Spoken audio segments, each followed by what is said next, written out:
In a flare-up of violence in Manipur's inter-district boundary areas, after several months, 2 people were killed and 10, including 2 police personnel and a television reporter, injured in gunfire and bombings in Imphal West's Kutruk area. In fact, this is an unprecedented attack. Here, alleged Kuki militants have deployed numerous RPGs using high-tech drones. This is the official statement by the Manipur police. Vedant. That's right, Radhika. In fact, this is the latest flare-up. In fact, what is pretty concerning is the fact that, you have the use of drones, as the police have also pointed out, but 2 people have died and at least 10 people have been injured, is what we are being told. So pretty concerning there. In fact, the 12-year-old daughter of the woman who died was also among the 10 injured. Let me go across live now to Ratndeep. So Ratndeep, what's the latest that you have? As you've been reporting, the police say the use of drones, pretty concerning there.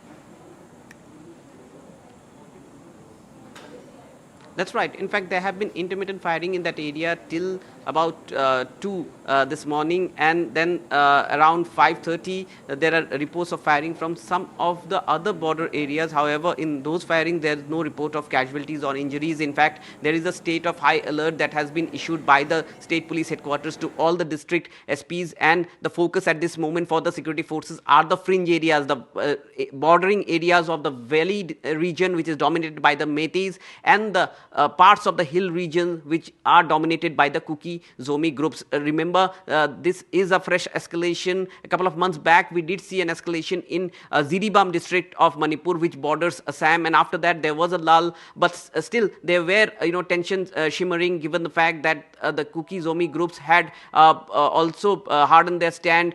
In fact, only day before yesterday, there were rallies in the Kuki Zomi dominated areas asking for reiterating that they still stand with their demand of a separate union territory, and that is their core demand, and they would not move an inch from that. In fact, the Kuki Zomi groups have been squarely blaming the chief minister. They have been talking about a purported audio clip of the chief minister, which the chief minister's office and the government has claimed that it is doctored. In fact, earlier, rather last week, the chief minister gave an interview to a news agency claiming that there are efforts being made, there are fresh efforts which would bring peace in Manipur in coming few months, and he outrightly rejected the idea of a separate union territory.